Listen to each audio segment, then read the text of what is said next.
ladies and gentlemen, we are live. We're not actually live, we're recording, but live here in the studio. And it is episode number 96 of Keeping It Rio. Hard to imagine, but today I have got an amazing guest. This is Keeping It Rio. And here on Keeping It Rio, we don't go with, you know, special teams coaches or offensive coordinators. We go straight to the top. So today we have got the head coach at Contractor Coach Pro, Mr. Jim Johnson, in the house. Jim, how are you today, my friend? Fantastic, Chuck. Man, I'm excited to be here. I've been watching your rise and your social media, your podcast, and looks like you are doing the right thing for the industry. So I absolutely am overjoyed to be here today. Well, I am overjoyed to have you here for sure. I did your podcast. I guess it's probably been close to a year ago, maybe, or maybe it was early part of this year. Time's kind of gotten away from me here, but a lot of things have changed since we last spoke. And I was just kind of showing you before we hit the record button that today is a very special occasion with Keeping It Real. In 96 episodes, this is the one where I have actually come up with a detailed game plan on what we're going to speak about. So this is cool. A lot of things have changed, and I kind of want to start. I've got a little, it's going to be out of order, I guess, timeline wise, because I want to go from the most important thing, which I think is what you've got coming up here in the not too distant future, maybe a week or so away, depending on when we drop this podcast. But you've got a retreat coming up, the Mission Control Retreat. And I'm actually going to be at this event. I'm looking forward to it. So, why don't you start Keeping It Real here today, episode 96, by telling our fans exactly what this retreat is and what we're going to accomplish and kind of what to expect?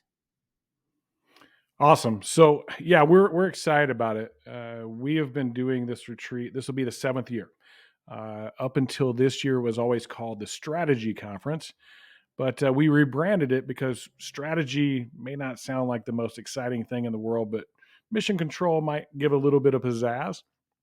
And so the reason we do this event is most people tend to wait too long to start putting their plans together for the next year. That like they'll go into that year and maybe middle of January, end of January, sometimes all the way up to the middle of February, they're kind of trying to get their stuff together because we have a bit of a seasonal type business.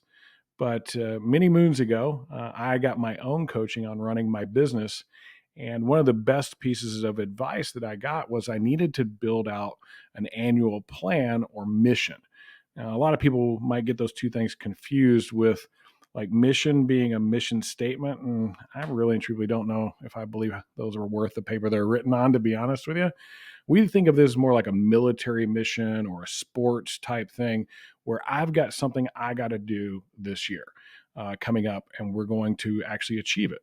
And so, this goal that we set, how did we actually get there? And we see so many times because I looked at myself and what we did, and we tended to, get together with the smart people in my company, sit down in a war room. We had a whiteboard up, and we would throw out all kinds of ideas and numbers and stats and things like that that we wanted to achieve. And we'd write them all up on the board. We'd say, hey, this is a big one. That's a big one. Let's go after that. And we'd be all excited, high fiving each other, walking out of the office. And something important would come up, erase the whiteboard, and now it's gone. But you're saying, oh, it's right here. It's right here. I know it's here. We got this. We're still going to do this mission. And the reality of it is that because it's now vanished from sight, and it's just in our heads, it starts to get a little bit more out of focus. And it starts to be like, well, I know we said this, but we're going to do that instead. And it gets you off track. And I don't think anybody that has done anything amazing has done so without having a really solid plan that held them accountable. I mean, you can think about it like climbing Mount Everest. You don't just show up one day at the bottom of the mountain and go, hey, let's go, right? Like you got a lot of work to do before that. And there's preparation, there's getting in shape, there's all the tools to get, and all that kind of stuff that's got to kind of be done first in order for you to actually do the mission. And that's why we do it. When we do it usually the first or second week of December. And so, for example, like on the first, we're going to meet with everybody virtually online for about 3 hours from 9 to noon. And we call that the sit rep or situation report if you're a military guy. And so, what is the current situation? If we don't understand where we are currently, how do we get to this big thing that we're after? So, we want to get people really clear on that, get them prepared so that when they show up on the 7th and 8th to be live with us, we can actually execute building out their mission for the coming year. Think of us as like your Sherpa guide to climb Mount Everest. We're going to help you properly prepare to prevent poor performance. If you're a Boy Scout, you've heard that before. We want to make sure that we achieve these things, and especially this year. This thing has always been something that we charged for. It was $5,000 per company to attend. It was one of our biggest profiting things that we did, and we always did at the end of the year. Um, and we had a conversation about it with my team and said, "Hey, we've had a great year. What if we did this thing for free?"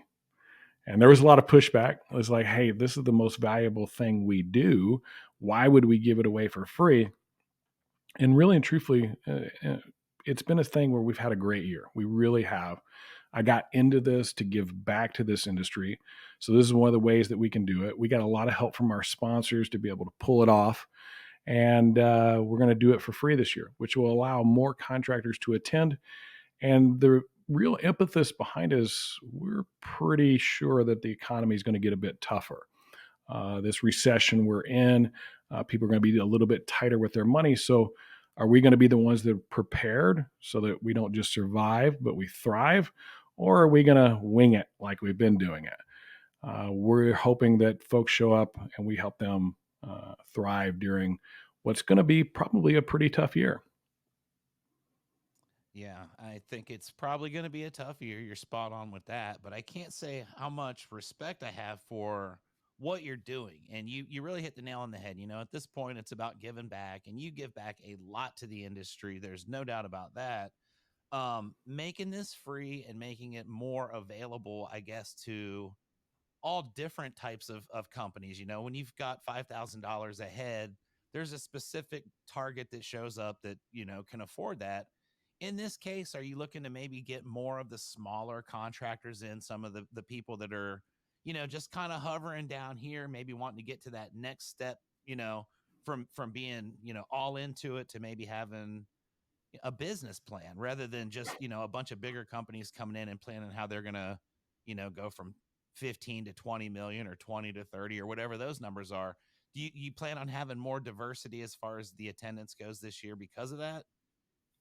You know, it's funny. Even in past years, we've had smaller guys show up. They're like, "Hey, this is worth the investment for me for the following year." But I had a call earlier this week, and the guy goes, "Hey, I'm still just starting out. I just finished my first year. We were 700,000, and I'm thinking about bringing my son. Is this the right thing for me?"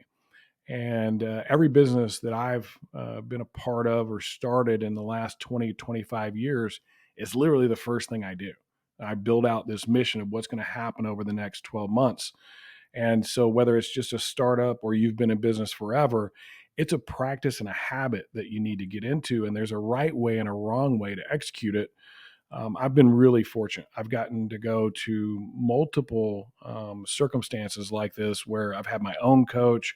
I've gone to events where others were there to build this type of thing and actually get structure for their business. And it's it's something we should all do. Even in our own lives, my wife and I, we have what we call a lifestyle design plan. And we sit down after this event every year and build out that lifestyle design plan for the coming year.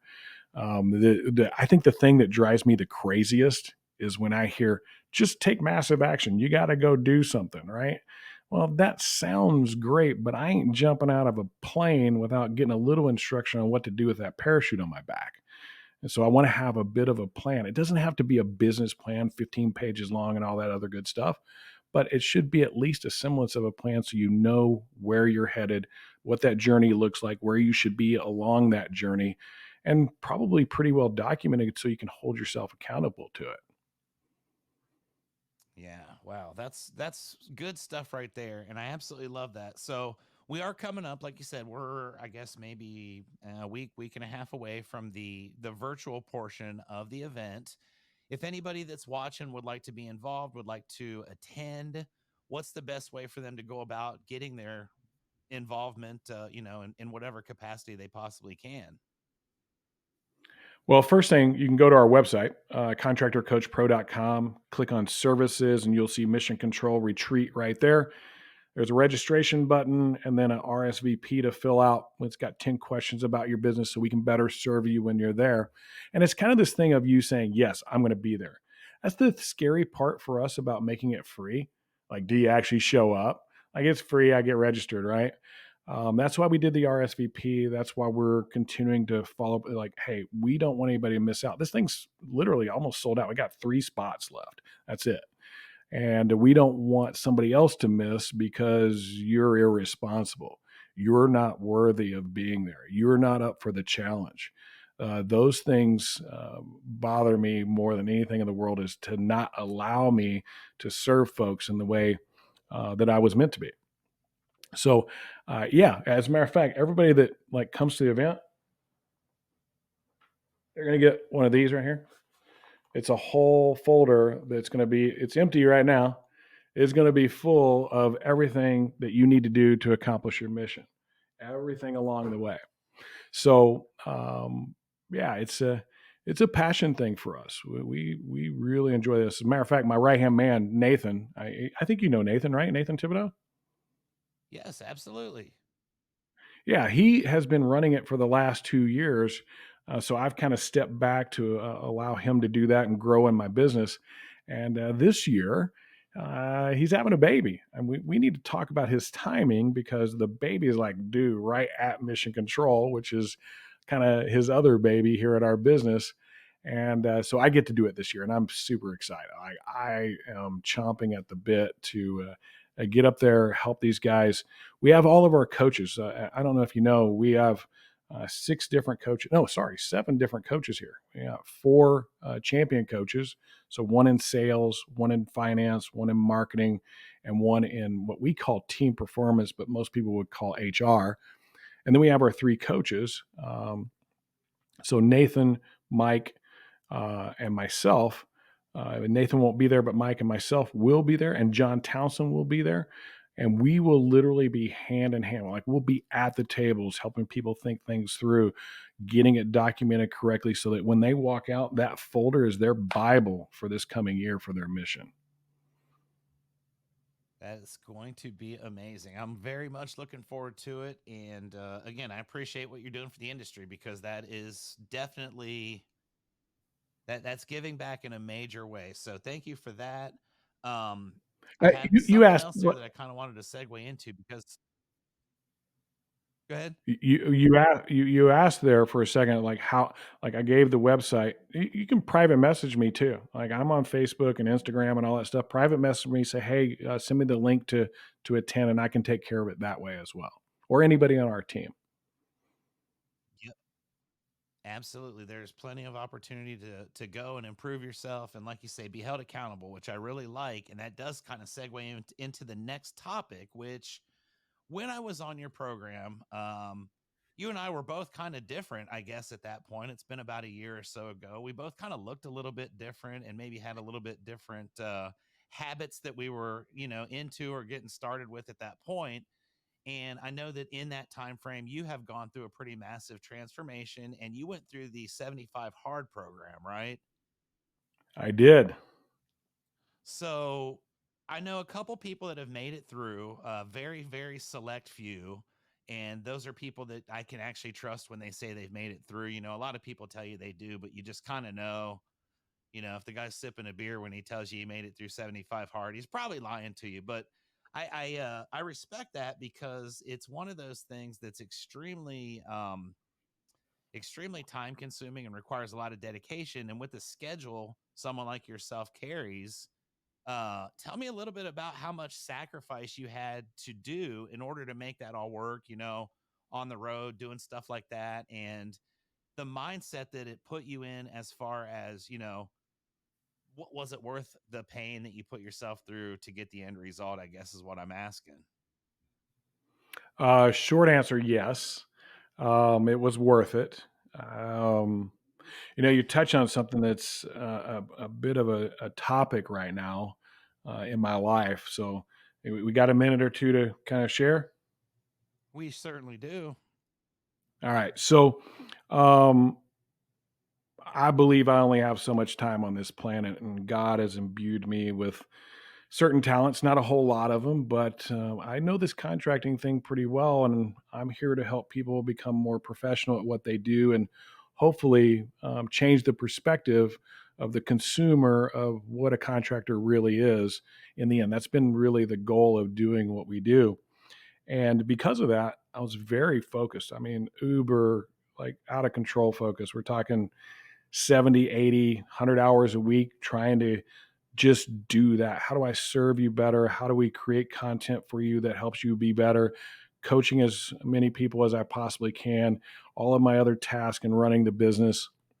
And what I realized is I was very focused outwardly on everything else and everybody else. Love your neighbor if you're of that persuasion, more than you love yourself. But I wasn't loving myself at all. I had let myself go. I was up to 221 pounds, which it wasn't my heaviest in my life, but it was the heaviest that felt I needed to be. I felt bad. My blood pressure was high.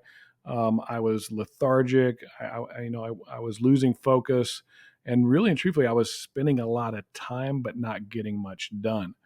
And I knew I needed to make a change. Whenever I do that kind of stuff, just being the personality that I am, that's usually a pretty radical thing. And I got asked on a podcast actually if I had ever heard of 75 Hard, and I said I had. And it was my physical therapist that I had on the podcast. He goes, "Yeah, I'm starting January 21st. You want to join me?"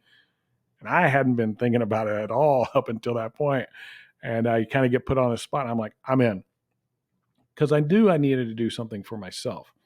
And started January 21st. I did a lot of research before that. It was about I don't know, a 25-day lag between when I was asked and when I was going to do it. So I did a lot of research on it. And I found out that only 3% of the people that start it complete it on the first try. They don't have a failure, they just complete it. And I said I was going to be a part of that 3%. I'm a competitive guy, and I did. I started, finished on time. The physical therapist lasted 3 days, I think, 4 days. He didn't complete it, which I thought was kind of funny, and it changed me in physically. Obviously, I lost. Oh wow, what was it? Oh, 30, 46 pounds, something like that. I was down to Nice. 185. And so um,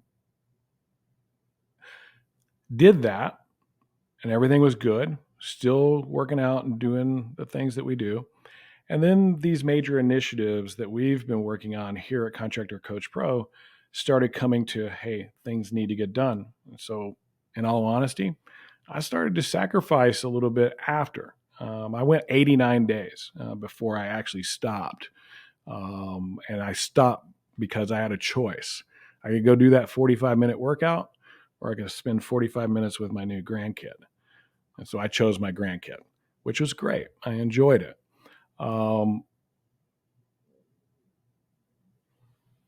Shortly after, still feeling good, still working out, not crazy like 75 hard, but daily and stuff like that. Um, and nobody knows this, so this is going to be news to you.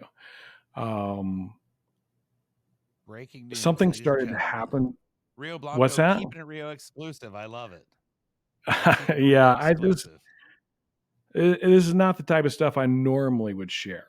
My problems are my problems, and I don't think that's always good to share with others. But maybe somebody's going through some things that I'm going through. Um, about 10 years ago, I was diagnosed with an autoimmune called Reiter's syndrome or reactive arthritis. Really took me down. That was when I got as heavy as I was, um, and all kinds of medications and doctors and all that stuff. Nobody knew that either, that I was going through that. Um, but I was in severe pain all the time. I could walk, and that was about it. And I wasn't making any progress. And I got control of my life there too. I went to a functional doctor. Went on a very special diet that eliminated anything inflammatory called the Whole 30 diet. And amazingly enough, I started feeling better. 30 days into it, most of the pain I'd gone from a 7 or 8 in pain every day to a 1 or a 2. And so I could start to do things again. But my body was a wreck from going through that for 2 or 3 years. And that's where I met the physical therapist, and he got me back to where I could move again.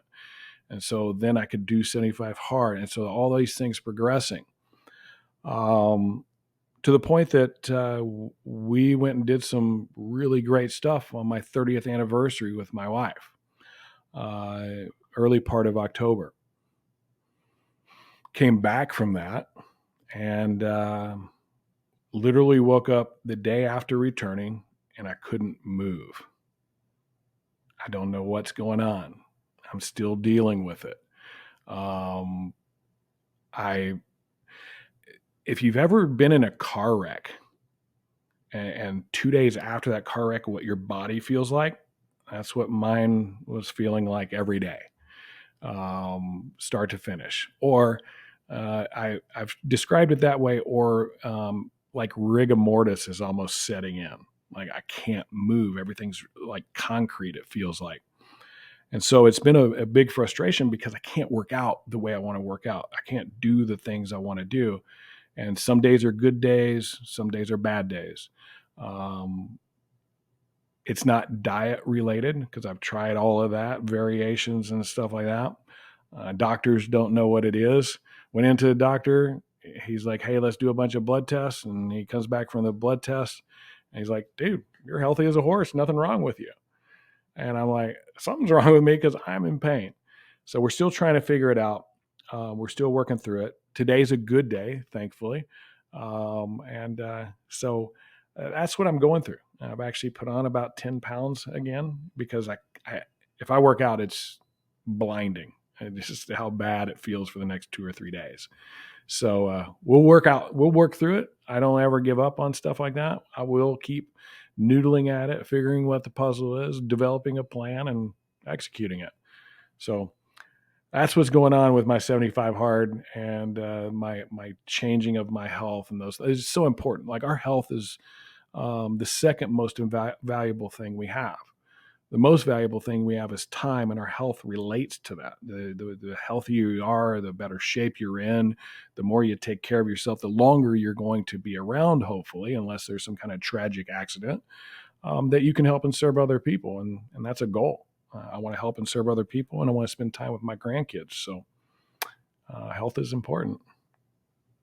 Yes, sir. Wow, that just makes the whole thing even that much more respectable and impressive. Because I mean, that's tough, you know. And I definitely, my thoughts and prayers are with you daily because I didn't realize that you were going through that, and that's a lot. I understand, you know, things that happen outside of our public personas can really have an impact on our day to day life that we don't really convey to the public very often. So thank you for sharing that. I mean, that's pretty touching stuff. It's Thanksgiving week, and it gives you a lot to be thankful for sure. So I appreciate that. Let's shift into something a little bit happier though. You know, it is Thanksgiving week, and something else that you've done, which again, this is just an absolute marvel, is since the last time we spoke, you released a book, and Yeah. the contractor's blueprint came out what, like a couple months ago, I guess it's been now. I have it on my Kindle. I haven't gotten to it yet. A lot of my friends wrote books this year and I can't read that well, so I'm trying to catch up. But tell us a little bit about this. So you're all over the place. You're doing all this stuff. You're helping all these people out, and doing events, and just, you know, all over.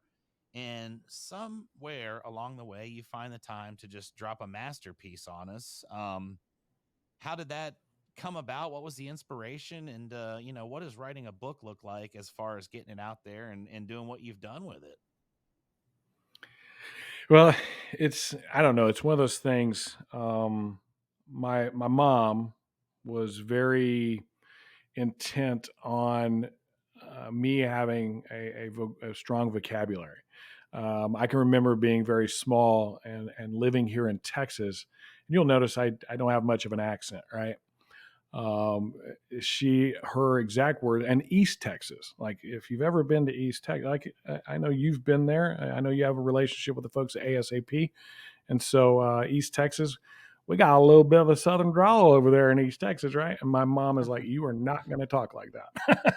And so, not that there's anything wrong. I want to be real clear about that. I actually love that part of it. But she gave me a word every day. I would love for more parents to do things like this. I hated it as a kid, but from the time I entered kindergarten till the time I graduated high school, she gave me a word every day that I had to obviously be able to spell, define, use in a sentence, and then tell a little story about it. Like, where did it originate from? And every day when I get home from school, I had to do that before I could do anything else. Man, was it annoying. I did it on the last day of my senior year. So that's how serious it was at that point. So I was really lucky. It's been able to give me a vocabulary that helps me communicate, which has helped me in what I do. You know, as a salesperson, when I first started out, I was able to communicate well, understood what the value of communication was. As I have grown and started to become a bit of a leader, and that's always such a weird thing to say because I think I'm so far away from actually being a strong leader. That communication skill was really important. But when you communicate in words, you know, it's like this, who knows how long this is going to live on the internet and video and stuff like that. But in a book, it's solid. It's like this thing that could last. But I never felt worthy of writing. Like I didn't know enough or wasn't educated enough to write a book that I thought was valuable. That wasn't just a rewrite of what somebody else had done.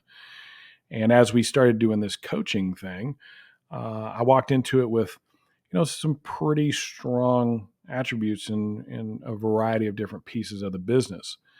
And what I soon realized, there was some things that were missing. There was finance, there was HR. Those were two in particular that I was probably weaker at. And I usually leveraged somebody else that was stronger at it to help me in my business.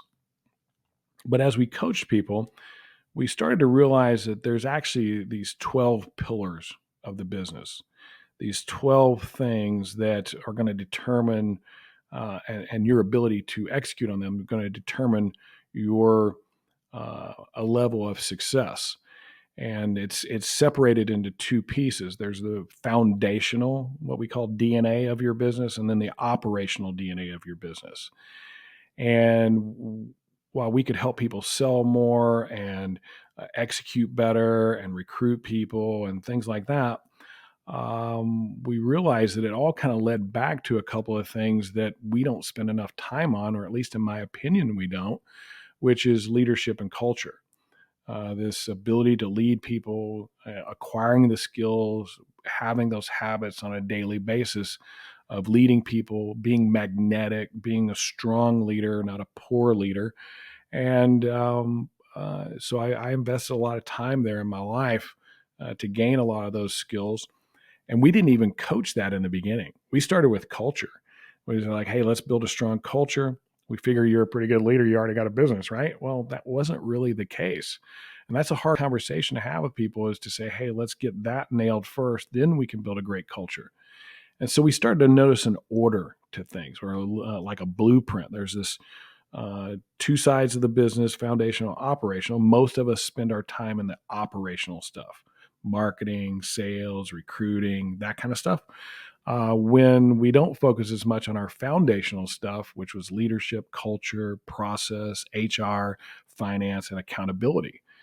And this started to become clear after about the third year that there was these pillars, and we did this event. Funny enough, it was the second one that we did. We had Zach Kerr. Do you know Zach Kerr? He's the CEO of Sales Rabbit. Do you know him? I don't personally know Zach. No, I do not, but I would like to meet him.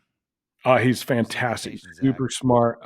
It's just I love to be in his presence. Guys with a lot of wisdom. So he comes to our event and he has a piece that he's doing for our event, which is this event is not a bunch of talking heads. Just so everybody knows, this coaching, like we're going to coach, we're going to get something done when we get there. So he's doing his piece on recruiting and hiring, like the strategy behind it, how to set all that up.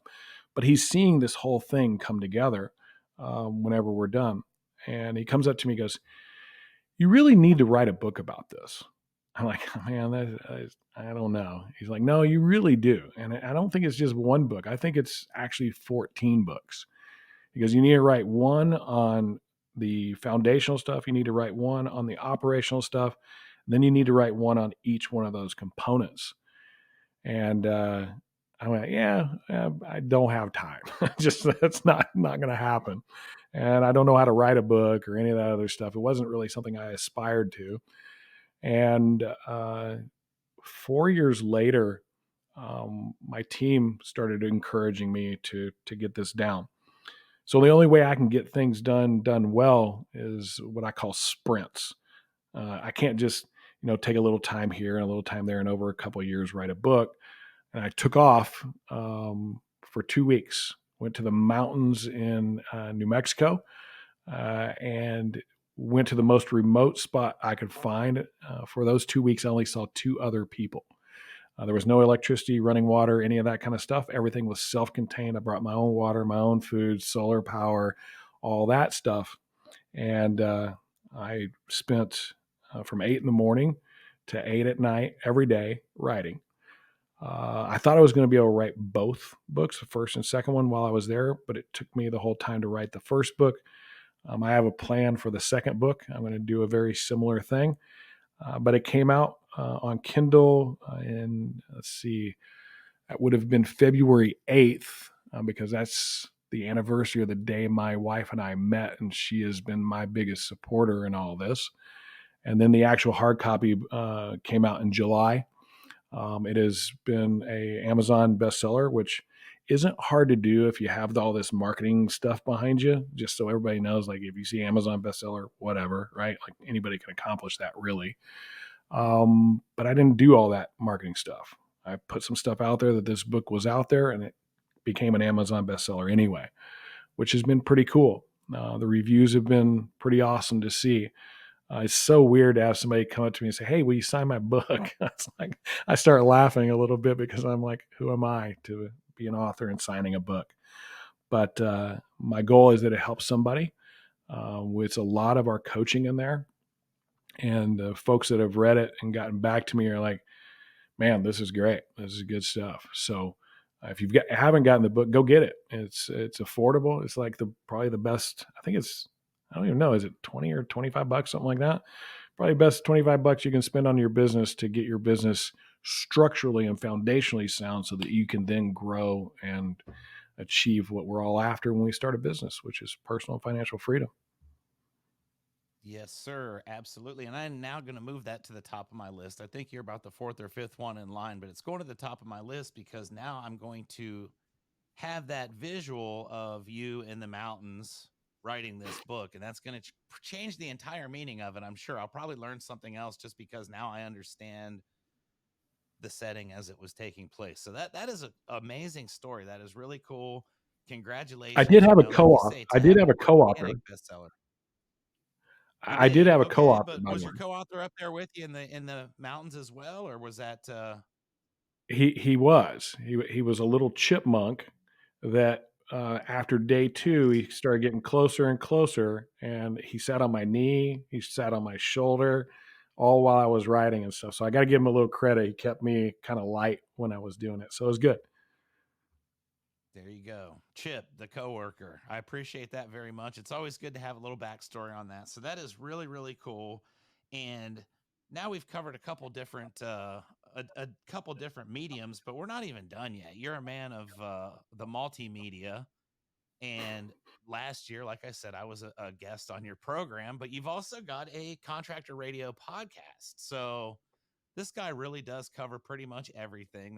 There's no excuse not to know who Jim Johnson is because he's all over the place. So what about the podcast? How did that come about in your mind? Was that just kind of an extension of your coaching business, something that could help keep you in touch with more people, or what was the main thought process behind starting a podcast? Because I know that in itself is a huge commitment. There's sponsors and things like that that you've got to be accountable to, and you've got to be consistent with that content. So while you've got everything else going on, you're now doing a regular podcast. And let me just ask, are you crazy for one for doing all this stuff, and how are you pulling all this off? This is super incredible. I can't read a book while you're writing one, and it's amazing. So you do the podcast now as well.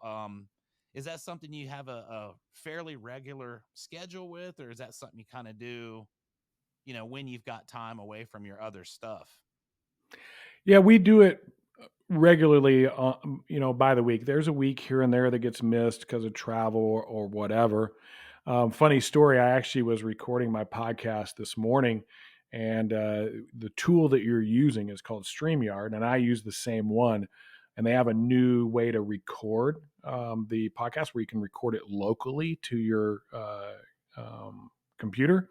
And I went, hey, I haven't tried that before. I should do that. And then I got it on the computer, and I'm not using up all the space on the cloud because that costs money, right? Well, little did I realize it takes forever to process it. So I lost the whole podcast so I could be here on time. And so I get to do it again. Oh, It'll be better. It'll be better. That's one thing. Whenever you mess up, it's always going to be better the next time. Think about taking a golf shot and you hit it in the woods. That second guy always hits it right down the middle. So we'll have a better podcast this week because of that. But anything like that, that's a commitment. And it's not to be taken lightly. Excuse me. We've been doing it for 2.5 years now. There's, I don't know, 150 or so episodes. Um, it wasn't anything really focused on my business. And it's a byproduct that if I do it well, our business will do well. Where it was focused is this whole I got so much time to serve a whole bunch of people. These home service contractors, most of them are either really good at the installation side of things and using the hammer and getting word of mouth and that kind of stuff, or they're really good at the sales and marketing side of things and are able to attain a lot of business. But the reality of it is, very few, because of the type of industry we're in, have much of a business education. And so, what I wanted to do was to be able to provide that to folks out there to give them the tools they needed to be successful. I'm tired. I am sick and tired of watching 70 to 80% of contractors go out of business in the first 3 years because it's just the things they don't know that they need to know. And it was a big thing because once you start one of these, the second you quit, everybody goes, "What happened?" Right? So it doesn't end. It is a commitment for life. And I'm actually thinking about a second one, to be honest with you. That one's going to be a little bit more fun, a little bit more of a passion project, but it takes me a long time to get to those what I call lifetime commitment decisions. This can't just be a half. I don't know how many podcasts that I've went and looked up that have 6, 7, 8, maybe even 20 episodes, and they stopped 2 years ago, 3 years ago. And that can't be what it is. If you're going to put yourself out there, be a man of your word. It's the only thing that has anything to do with your reputation. yep. And once you get into this, it's a lot of fun, really. I mean, I've had some of the greatest guests. I've gotten to speak to some people that I would have never even thought possible because of just doing this podcast. And I agree, it probably is going to be something that's going to be with me for life now. And one of the coolest things was I went to RoofCon, not last week, but the week before, down in Orlando. And when I walked in, I went there the opening night, and I kind of snuck in just to kind of see what was going on. I don't think I had clearance, but nobody was throwing me out. And as I'm walking through, there were some people there, and someone just out of the blue screams out, "Keeping it Rio," and I was like, now you've made it, right? Like I'm at RoofCon and people are screaming, "Keeping it Rio." So I feel like I'm somebody, and I've got a hot sauce sponsor going on over here, and you can't discredit the hot sauce and the value it has to the world. So that's something I'm super proud of. And you're right, though, it's a lot of fun. We get to really help a lot of people through this, and it's something that wasn't available a few years ago. So to take advantage of the opportunity and kind of be on the front end of it. And like you said, put yourself out there. If anything we do can help somebody, that's obviously what we're here to do. So kudos for that. 150 plus episodes. As someone that's coming up on 100, I can appreciate the effort, the expense. You've got great equipment there too, so I know how much that stuff all costs. And you know, it's a major Oh, investment. One day it might pay itself back. we're about to step up the game. It's going to be a lot of fun. I'm excited about it. We once again part of like this mission thing is so important. This thing that we do, part of our mission this past year was to really up our followers. We wanted to get to 100,000 followers. Now we're not going to quite achieve that because when we started we had 12,000. We're going to hit 50,000 before the end of the year, which to me, like you at this is our 10th year, so 9 years, 12,000. 1 year, what is that, 28,000? That's not bad. Team did a great job. You said, how do I, like, you also asked a question like, how do I get all this done, right? I have a team. My team is absolute badasses. They're just amazing. I am probably the least competent person on this team, and they are the ones that make things like this possible. Our coaches are doing most of the coaching now. I still coach a few clients. Um, they afford me the opportunity and the confidence to be able to go for 2 weeks and write a book or take a sabbatical, what I call a working sabbatical, and get things behind the scenes done. The podcast, I have people that edit it and do all that. I really just have to record it. And like you said, man, I absolutely love the podcast. It is a blast. I get to talk to some amazing people. I mean, I got to interview the chief marketing officer for Blackstone Financial. Like, that's amazing. It's just super cool stuff that has afforded me the opportunity to gain a little more wisdom. That's why I do it too. Like, I get to learn from the guest I have on. Absolutely. If you don't learn something from somebody that you've got on your show, then it was kind of a waste, in my opinion. And I've learned stuff from some of the guests I've had have been insane, and I've learned things that ways not to be in life and so on. But it is a blast always, and each episode is original, and it shows our true personalities. So cool deal with that. We're coming up here. I know you've got some appointments that you've got to get We're to, and I good. We're appreciate good. that. So I told you we'd keep it between 45 and 50. I've got one final topic on here I'd like to discuss because it is somewhat topical for what we were just talking about. But I was down there at RoofCon and I went to multiple industry events this year. One thing that I did notice at the industry events was I did not see you at them. I know at one, I was at one in Florida, and you were doing one actually here in Texas with some local contractors putting on an event, which I wish I could have gone to that as well, but I was in Florida. So let me ask you this: is there a purpose behind that? What are your thoughts on industry events and not having the need to go to every single one of them because you've developed your brand to the point where you don't have to go out there and flaunt that. But overall, what's your thoughts on the events we have in the industry? I know now about every other week we've got something going on. So, what do you think as far as that stuff goes? Well, that was the first thing I was going to say. I don't think you can go a week without there being an event. And whenever you're at an event, you may not be working on the things that need to be worked on. I love the events. I do. I enjoy the interaction with the attendees. I love being able to share there. I love to be able to like do real coaching while I'm there too.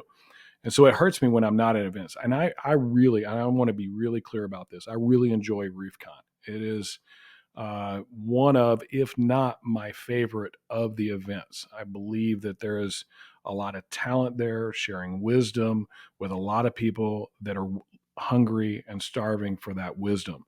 I like the vibe to it. There are events I don't go to because they go against my core values, and I'm just not going to be a part of it. Um, that's a decision I made a long time ago. There's other reasons I don't go to events out there because I'm working on something. We have big projects we're working on here, and they just take priority, and we have to determine what's priority for us and what isn't. Um, when we look at events, You've got thousands of people there. Which ones are your clients and how do you sift through them? Or is there a way to do that in another venue that allows for the people that actually want to follow you and hear what you have to say to engage with you? So sometimes we're doing webinars. Sometimes we're doing events with our partners like Beacon and Atlas, have us come and do a lot of stuff. I think I was at, it's funny. You're like, hey, I didn't see you there. And it's like, feel like I went to every event under the sun last year. I was gone more last year than any other year that we've been doing this. And I just can't get to everything. I wish that we could, but we have to sacrifice somewhere.